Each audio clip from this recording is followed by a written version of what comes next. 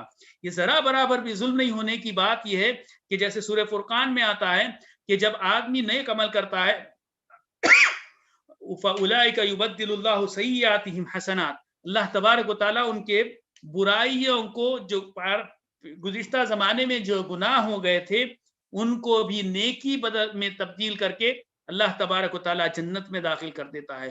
اسی لیے کئی مفسرین بھی یہ بھی کہتے ہیں اور کئی علماء یہ کہتے ہیں کہ العبرۃ بحسن الخواتیم ولیس بنقص الابتداء اور بدایہ، نقص البدایہ، کہ شروعات میں کوئی کوتاہی کمی رہ جائے اس سے کوئی پکڑ نہیں ہوتی ہے اگر خاتمہ بالخیر ہو جائے۔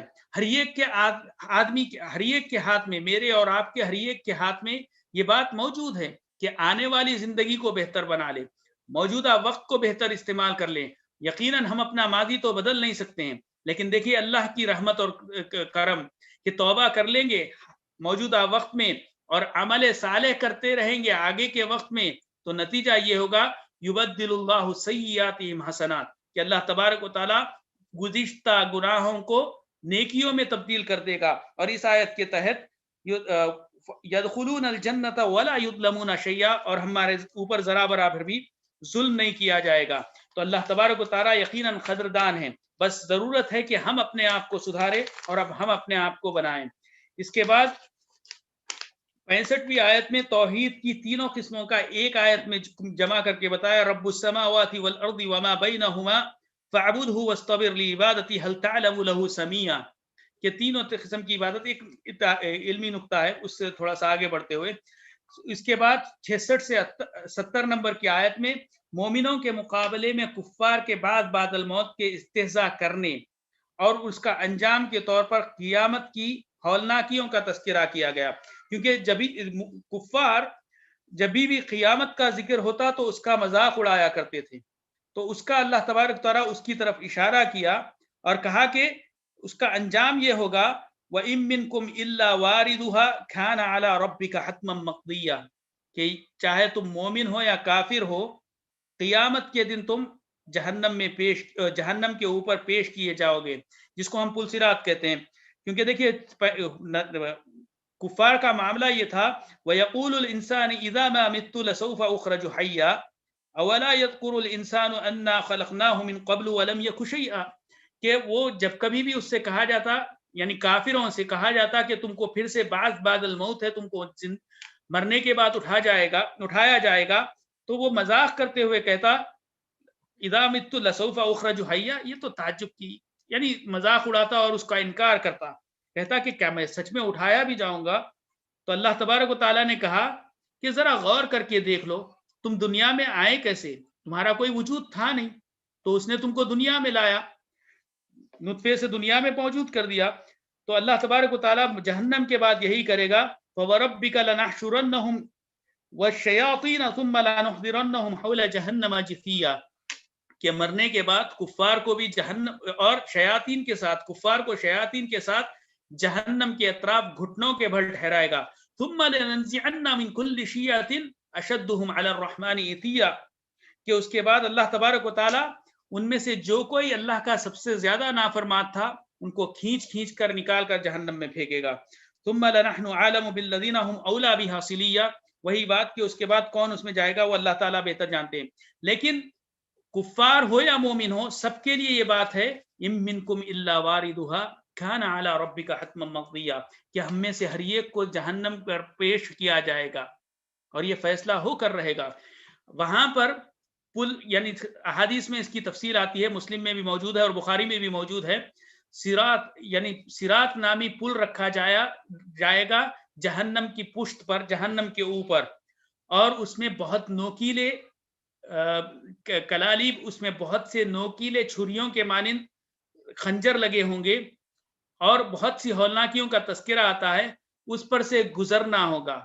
لیکن یاد رکھیں وہاں پر اللہ تبارک و تعالیٰ اسی بندے کی مدد کرے گا جس کے اعمال اچھے ہوں گے. اعمال کے مطابق آدمی کی رفتار ہوگی اور اسی کے مطابق فرشتوں کے ذریعے اس کی مدد کی جائے گی. تو اعمال اگر اچھے نہیں ہوں گے تو پھر ان خنجروں کے ذریعے کٹ کٹ کر آدمی اندر گرتا چلا جائے گا. بڑا سخت موقف ہوگا یہ، یعنی یہ یا تو حساب سے پہلے یا حساب کے بعد ہوگا، لیکن یہ ہو کر رہے گا. میرے حافظے میں فوراً نہیں آ رہی بات کہ یہ حساب سے پہلے ہوگا یا بعد میں، لیکن یہ چیز ہو کر رہے گی. تو اس سے بھی خوف کھا کر ہم کو اپنے اعمال کو درست کرنے کی ضرورت ہے. اللہ تبارک و تعالیٰ شوق بھی دلاتا ہے اور خوف بھی کھلاتا ہے، اور دونوں کا مقصد یہی ہوتا ہے چاہے میری طبیعت شوق سے ماننے والی ہو یا خوف سے ماننے والی ہو، میں آخرکار اس کا بندہ ہوں، میں اس کی بات کو سن کر اس کے کام پر لگ جاؤں. تو ہم کو اس چیز کو سمجھنے کی ضرورت ہے اس آیتوں میں. اس کے بعد 96 سے لے کر 98 میں مومنوں کو بشارت اور رسول اللہ صلی اللہ علیہ وسلم کو تسلی دی گئی، جس کے ذریعے سورہ اختتام تک پہنچتا ہے. اللہ تبارک و تعالیٰ نے اس آخری میں سورہ کے آخر میں کہا ان الذین آمنوا وعملوا الصالحات سیجعل لهم الرحمن ودا فإنما یسرناہ بلسانک لتبشر به المتقین وتنذر به قوما لدا، کہ اللہ تبارک و تعالیٰ نے بتایا کہ اللہ تبارک و تعالیٰ ان مومنوں کو جو نیک عمل کریں گے ان کے لیے محبت پیدا کر دے گا. یہ چیز کئی لوگوں کو دنیا میں بھی نصیب ہوتی ہے قبول عام کی شکل میں، جو سمجھتے ہیں تفصیل وہ سمجھیں گے. فإنما یسرناہ بلسانک لتبشر به، لیکن یہ قرآن آسان بنا دیا گیا لتبشر به، کس کو؟ المتقین، جو تقوی گزار ہیں ان کے لیے اس میں بشارت ہیں. وتنذر به قوما لدا، لیکن جو جھگڑالو قسم کی قوم ہیں، جو کٹ حجتی کرنے والے لوگ ہیں، ان کے لیے اس میں بہت سی تنبیہیں اور آگاہیاں ہیں. وَكَمْ أَهْلَكْنَا قَبْلَهُمْ مِنْ قَرْنٍ هَلْ تُحِسُّ مِنْهُمْ مِنْ أَحَدٍ أَوْ تَسْمَعُ لَهُمْ رِكْزًا، کہ کتنی ہم سے پہلے کتنے ہی قوموں کو ہلاک کیا گیا جس کو آج ہم سنتے بھی نہیں ہیں. اللہ تعالی عالم. معاف کرنا میں شاید وقت زیادہ لے لیا اور سورہ طٰہٰ کے لیے شاید میرے پاس وقت نہیں ہے. اللہ تعالی عالم. جو میزبان صاحب ہیں وہ مجھے بتائے کہ وقت بچائے کہ ختم کریں. جی ہاں 10 منٹ ہیں شاید، بول سکتے ہیں. 10 منٹ ہے، کوشش کرتا ہوں. حالانکہ سورہ طٰہٰ کے مضامین بہت گنجلک اور بہت زیادہ ہیں. تو سورہ طٰہٰ یہ بھی ایک مکی صورت ہے. 16ویں پارے میں تینوں بھی صورتیں مکی ہیں. مکی صورتوں کی پہچان میں ایک علامت یہ بھی بتائی جاتی ہے کہ جس سورے میں آدم علیہ السلام اور موسیٰ علیہ السلام کا قصہ ذکر ہو وہ مکی صورت ہے. تو یہ دونوں علامتیں اس صورت میں پائی جاتی ہے. سورہ طٰہٰ میں سورہ طٰہٰ میں کا ایک اصل مقصد اور ایک اصل رنگ یہ بھی ہے کہ اس میں اللہ کے رسول صلی اللہ علیہ وسلم کو تقویت پہنچائی گئی، تسلی دی گئی کہ رسول اللہ صلی اللہ علیہ وسلم بہت زیادہ پریشان رہتے تھے، بہیخا تھے امت کے، لیکن جب لوگ ایمان نہیں لاتے تو بہت زیادہ پریشان ہو جاتے اور قیام اللیل میں اور بھی زیادہ رو رو کر اور گڑ گڑا کر دعا کرتے. تو اللہ تبارک و تعالیٰ اسی پس منظر میں اللہ کے رسول صلی اللہ علیہ وسلم کو ہدایت دی. طٰہٰ ما انزلنا علیک القرآن لتشقی. طٰہٰ اللہ کے رسول صلی اللہ علیہ وسلم کا نام نہیں ہے، بہت سے لوگ کہتے ہیں تو اس کو رہنے دے. طٰہٰ بھی حروف مقطعات میں سے. ما انزلنا علیک القرآن لتشقی، کہ ہم نے آپ پر قرآن آپ پر سختی کرنے کے لیے نازل نہیں کی. لتشقی الا تذکرۃ لمن یخشی، لیکن اس میں یقینا نصیحت ہے ان لوگوں کے لیے جو خشیت اختیار کرتے ہیں. دیکھیں اللہ کا ایک قانون ہے، فلما زاغوا ازاغ اللہ قلوبہم، کہ جب انسان ٹیڑھا پن اختیار کرتا ہے تو اللہ اس کو ٹیڑھے ہونے پر چھوڑ دیتا ہے. فَسَنُيَسِّرُهُ لِلْعُسْرَى وَأَمَّا مَنْ بَخِلَ وَاسْتَغْنَى وَكَذَّبَ بِالْحُسْنَى فَسَنُيَسِّرُهُ لِلْعُسْرَى کہ جب انسان جھٹلانے پر آ جاتا ہے اور اپنے طور پر دل کے کچوکوں کو نظر انداز کرتے ہوئے، نفس لوامہ کی تنبیہ کو نظر انداز کرتے ہوئے جب اپنے آپ کو برائی پر ڈالتا ہے تو پھر برائی اللہ تبارک و تعالیٰ اس کے لیے آسان کر دیتا ہے. لیکن اس کے برعکس جو نیک ہونا چاہتا ہے اس کو اللہ تبارک و تعالیٰ کہتے ہیں کہ جو ایک بالشت آئے گا تو ہم ایک گز اس کے پاس جائیں گے، جو چل کر آئے گا تو ہم دوڑ کر اس کے پاس جائیں گے. اور یہی معاملہ کہ وَأَمَّا مَنْ صَدَّقَ وَكَذَّبَ فَسَنُيَسِّرُهُ لِلْيُسْرَى کہ جو آدمی اللہ کی آیتوں پر ایمان لاتا ہے اور تصدیق کرتا ہے اور ساتھ میں صدقہ کرتا ہے، نیک کام کرتا ہے، تو اللہ تبارک و تعالیٰ اس کے لیے آسانی کر دیتے ہیں. وہی بات یہاں پر بھی ہے. یقیناً قرآن کتاب ہدایت ہے، لوگوں کے لیے اس میں یاد دہانی ہے، لیکن یہ کس کو فائدہ پہنچاتی ہے؟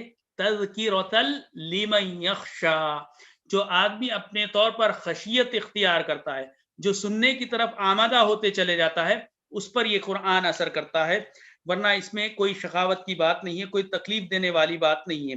تنزیلا ممن خلق الارض والسماوات العلی، یہ اللہ تبارک و تعالیٰ نے اس میں وہ سب بتایا کہ اللہ کا مقام کیا ہے، کہ اور اللہ کی قدرت کا اس میں تذکرہ کرتے ہوئے کہا کہ اللہ ہی کے لیے ساری بادشاہت ہے، کہ لہو ما بین السماوات والارض وما تحت الثری، کہ اس کے لیے جو کچھ آسمانوں زمین میں اور جو زمین کے نیچے ہے سب کچھ. کن کن حیثیتوں سے؟ خلقت کی حیثیت سے وہی اس کا خالق ہے، مالک ہونے کی حیثیت سے، ملکیت کی حیثیت سے وہی ان کا مالک بھی ہے، اور وہی ان کا مدبر اور رازق بھی ہے. ہم کو معلوم ہی نہیں کتنی مخلوق ہے، کتنے عالم ہیں، رب العالمین ہیں، نہ ہم کو عالموں کا اندازہ ہے.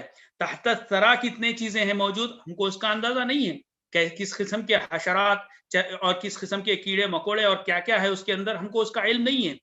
اور نہ ہم کو آسمانوں کے اوپر کیا ہے اس کا علم ہے، بلکہ سچ تو بات یہ ہے کہ ہم کو اس دنیا میں کیا کیا ہے اس کا بھی مکمل علم نہیں ہے. اور یہ سب چیزوں کا مالک اللہ رب العزت ہے، اور اسی لیے وہ رب العالمین ہے. تو اسی لیے اس کی عظمت اور کبریائی بھی ہے. 13 سے 24ویں آیت تک اللہ تبارک و تعالیٰ نے دعوت کی بنیاد کو توحید اور آخرت پر رکھا، اور دعات کو ان چیزوں کو سیکھنا اور حاصل کرنا چاہیے اس کی طرف اشارہ کیا. دیکھیں 13 سے لے کر 24ویں آیت. 13ویں آیت میں اللہ تبارک و تعالیٰ کہتے ہیں کہ موسیٰ علیہ السلام کا ذکر کرتے ہوئے وَأَنَا اخْتَرْتُكَ فَاسْتَمِعْ لِمَا يُوحَىٰ إِنَّنِي أَنَا اللَّهُ لَا إِلَٰهَ إِلَّا أَنَا فَاعْبُدْنِي وَأَقِمِ الصَّلَاةَ لِذِكْرِي. تو دیکھیں نبیوں کا جب انتخاب ہوتا تو ان کو یہ بات بتائی جاتی کہ توحید کے لیے، کہ دعوت کی اساس کسی کے فکر اور افکار کی طرف نہیں ہوگی، کوئی خاص مسلک مذہب کی طرف نہیں ہوگی، اللہ کی توحید کی طرف ہوگی. اسی لیے ہر نبی کہتے تھے کہ ایک اللہ کی توحید کو قائم کرو اور اس کی عبادت کرو. وَأَقِمِ الصَّلَاةَ لِذِكْرِي إِنَّ السَّاعَةَ آتِيَةٌ أَكَادُ أُخْفِيهَا لِتُجْزَىٰ كُلُّ نَفْسٍ بِمَا تَسْعَىٰ فَلَا يَصُدَّنَّكَ عَنْهَا مَن لَّا يُؤْمِنُ بِهَا وَاتَّبَعَ هَوَاهُ فَتَرْضَىٰ. یہ سب باتوں کی طرف اسی طرف ہے. لیکن اس میں بعد میں جو میں بات بتایا تھا کہ اس میں ساتھ میں دعات کو اس بات کی طرف، یعنی جو دعویٰ کا کام کرنا چاہتے ہیں، اللہ کی طرف بلانا چاہتے ہیں، ان کو جہاں پر توحید کی اہمیت کی طرف اشارہ کیا گیا، ساتھ میں یہ بھی بتایا گیا کہ وہ جو بھی چیزیں دعات پر اثر انداز ہونے کے لیے ضروری ہے ان چیزوں کو سیکھے اور اپنائے. کیسے کہ اللہ تبارک و تعالیٰ نے جب موسیٰ علیہ السلام کو توحید جب نبی بنایا تو ساتھ میں کہا کہ وما تلک بیمینک یا موسیٰ، پوچھا کہ کیا ہے تمہارے ہاتھ میں؟ قال ہی عصائی اتوکأ علیہا واہش بہا علی غنمی، یعنی کہا کہ یہ میری لاٹھی ہے. اللہ تبارک و تعالیٰ نے کہا لاٹھی کو پھینکو، تو معجزاتی طور پر اس کو اژدہے میں بدلا اور کہا یہ تمہارے لیے ایک کام کی چیز ہوگی، لوگوں کو سمجھانے کے لیے، کیونکہ اس دور میں جادوگری کا بڑا زور تھا. تو اللہ تبارک و تعالیٰ نے کہا کہ دیکھو لوگوں کو اس سے پہلے سمجھاؤ کہ یہ سب چیزیں کوئی حقیقت نہیں رکھتی ہے، یہ اللہ کی قدرت کی بات ہے. ایک چیز فَأَلْقَاهَا إِذَا هِيَ حَيَّةٌ اس کے بعد دوسری چیز کہا وَضْمُمْ يَدَكَ إِلَى جَنَاحِكَ تَخْرُجْ بَيْضَاءَ مِنْ غَيْرِ سُوءٍ آیَةً أُخْرَى، کہ تم اپنے بازو کو بغل گیر کرو تو اور باہر نکالو تو وہ روشن چمکتا ہوا نکلے گا. کیوں؟ کیونکہ یہ بھی ایک اور ایک نشانی ہوگی لوگوں کو سمجھانے کے لیے، متاثر کرنے کے لیے، لوگوں پر مؤثر ہونے کے لیے. لِنُرِيَكَ مِنْ آیَاتِنَا الْكُبْرَى اذهب الى فرعون، آخری میں پیغام دیا کہ جاؤ فرعون کے پاس جاؤ اور اس کو نرم انداز سے دعوت دو. اور یہیں پر اسی لیے بہت سے مفسرین یہ بھی کہتے ہیں کہ دعوت میں اصل بنیاد نرمی ہے.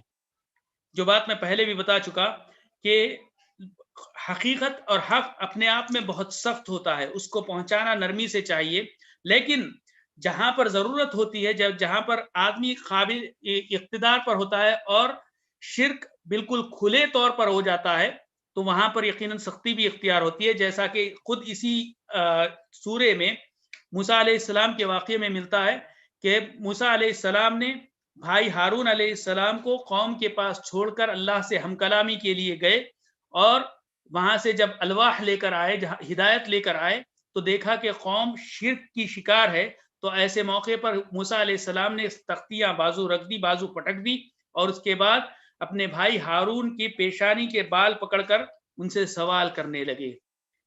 تو یہاں پر مفسرین رک کر کہتے ہیں ہاں، جب شرک مکمل طور پر عام نظر آ جانے لگے اور جس کو اس کی ذمہ داری دی گئی تھی اس میں اگر تقصیر ہو تو ان کا حساب کتاب سختی سے لیا جائے گا.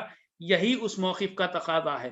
لیکن اصل اور بنیادی بات اور بنیادی اصول ابتداً نرمی سے شروعات ہوگی، نرمی سے ہی پیغام پہنچائیں گے، ورنہ تو دعوت کے کچھ ایک مراحل ہے جہاں پر سختی بھی اختیار کی جائے گی، تو وہ ایک الگ موضوع ہے. جہاد الطلب اور جہاد الدفاع وہ سب چیزیں بعد میں آتی ہے.